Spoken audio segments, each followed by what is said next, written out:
In the wake of the shooting of Alex Preddy and the scores of other videos showing federal agents using force to take people into custody, the controversy over the use of force during arrests has reignited. Chokeholds, restraints, and the use of chemical agents now once again under intense scrutiny.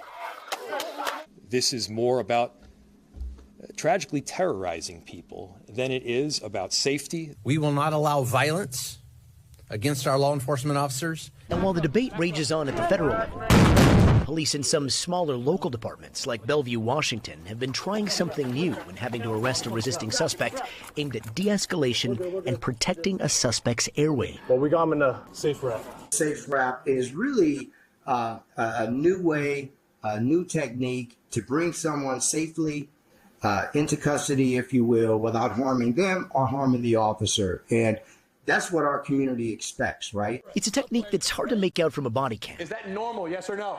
So we went to the place where SafeWrap was invented to see exactly how it works.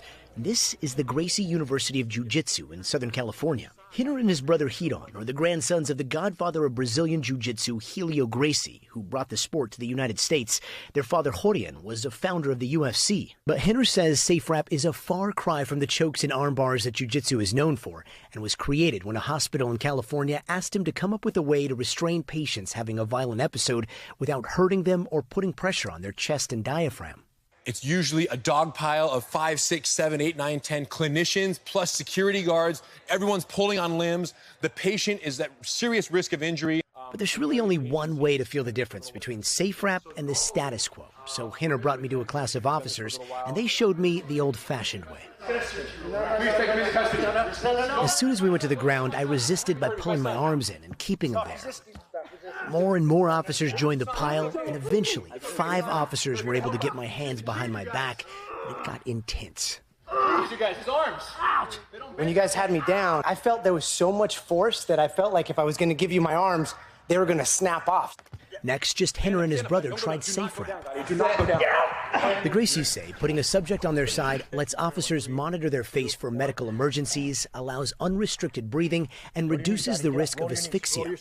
Roll, stand up. It also gives the officers 2 free hands between them to handcuff a suspect while taking away any advantage the subject might have. When you take a person who does not want to be restrained and you put them down on their stomach, you actually give them 3 distinct tactical advantages. Number 1 is they can push off the ground. Number 2 is they can hide their hands under their stomach because they're buried on the prone position. And number 3, if they have a weapon, they can reach it in their waistband and they can use the weapon because you can't see their hands or their waistband in prone restraint. So getting somebody on their stomach gives them a better fighting chance? Yes, it's actually putting someone on their stomach gives them the greatest chance of getting back to their feet. On our side here.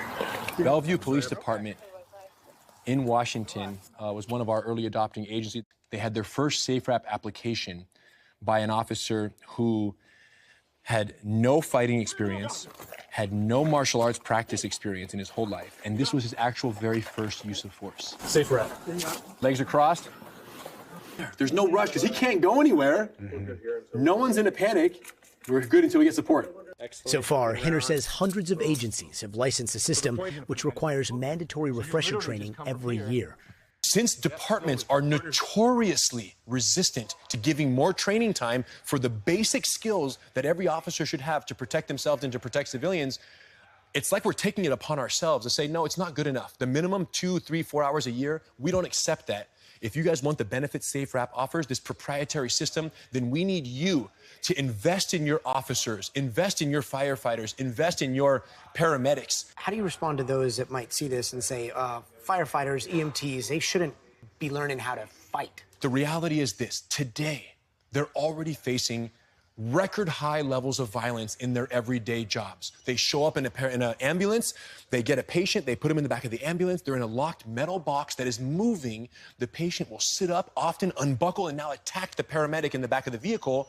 What CPR is to emergency first aid, SafeWrap is to emergency restraint. And so far, Bellevue police say that they have used SafeWrap 18 times, and they say there have been no injuries to officers or civilians. We thank you for watching, and remember, stay updated on breaking news and top stories on the NBC News app or watch live on our YouTube channel.